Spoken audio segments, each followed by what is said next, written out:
From JBS Studios in Greater New York, this is the JBS News Update with Teisha Bader. I'm Teisha Bader with the JBS News Update for Thursday, June the 5th, 2025. The IDF, together with Israel's security agency, the Shin Bet, recovered the bodies of slain hostages, Israeli Americans Gad Chagai and Judy Weinstein, from Gaza in an overnight operation last night. The IDF said Judy and Gad Chagai were beloved parents, grandparents, and members of Kibbutz Nir Oz.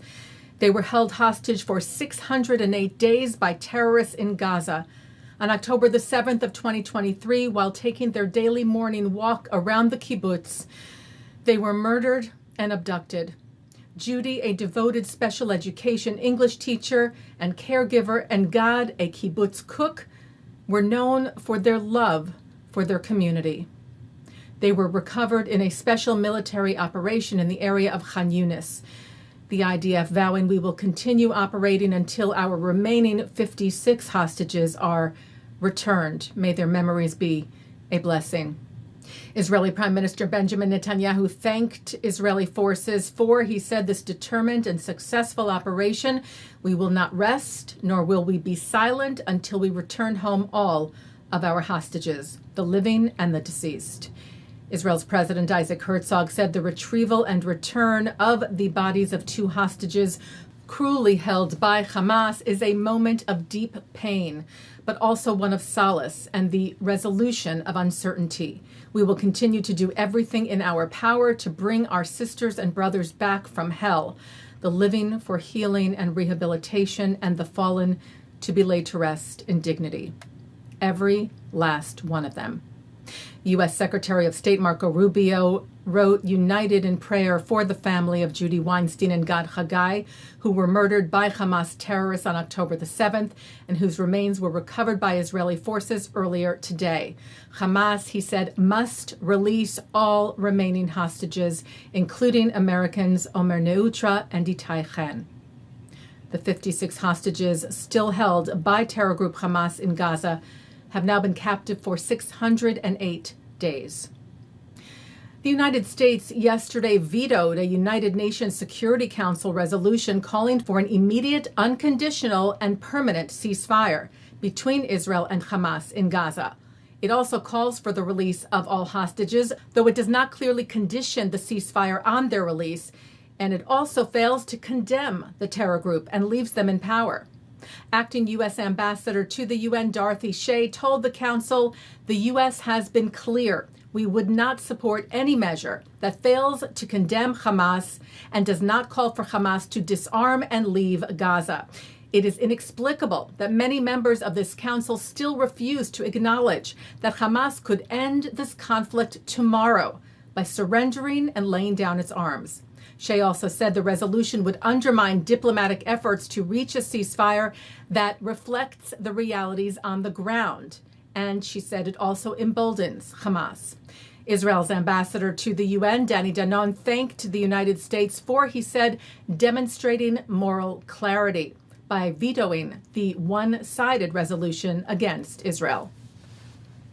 Several Jewish institutions in Paris were vandalized over this past weekend. Green paint was found on the walls of the Agudas HaKehilot synagogue and on the Tournai synagogue, as well as the Shoah Memorial for French victims of the Holocaust, all located within a few blocks of each other in Paris's historic Jewish neighborhood, the Marais. Paris Mayor Anne Hidalgo said, I condemn these acts of intimidation in the strongest possible terms, saying anti-Semitism has no place in our city or in our republic. The World Jewish Congress said these acts are not just aimed at walls. Their aim is to stigmatize Jews in France and their places of remembrance and worship, to other them and attempt to exclude them. These types of attacks will never be successful. Across the globe, we will continue to be both Jews and dedicated members of our societies. President Herzog noted a personal connection to the vandalism, saying, I am appalled by the attack on Jewish institutions in Paris over Shabbat, including the synagogue in the Marais neighborhood, which was built by my great-grandfather, Rabbi Joel Herzog. Herzog said he spoke to the leaders of the Jewish community in France to express support and called on the French authorities to act swiftly and firmly to bring the perpetrators to justice. And President Herzog was among the thousands who took part in Jerusalem's annual LGBTQ Pride Parade today in the capital. This is the 23rd year the parade is taking place. It also marks 10 years since the murder of 15-year-old Shira Banki at the parade by a Jewish extremist in 2015. And President Herzog and First Lady Michal Herzog paid tribute to the young woman, writing today, "There is no place for violence under any circumstances. We demand love, respect, and equality, both for the LGBT community, which is an integral part of society, and for all groups in Israeli society." Taking a look now at our programming for tonight on JBS for Thursday, June the 5th. At 8 o'clock, Jonah Platt speaks with celebrated author André Aciman about his Sephardic Jewish heritage, his family's displacement from multiple countries, and how a lifelong sense of otherness has shaped his storytelling. At 9, it's Avi Perry on L'chaim. At 10, David Harris speaks with David Collier. At 10:30, an encore of the news.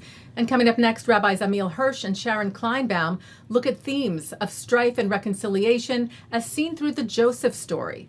And that's the JBS News Update for Thursday, June the 5th, 2025. I'm Teisha Bader. Am Yisrael Chai.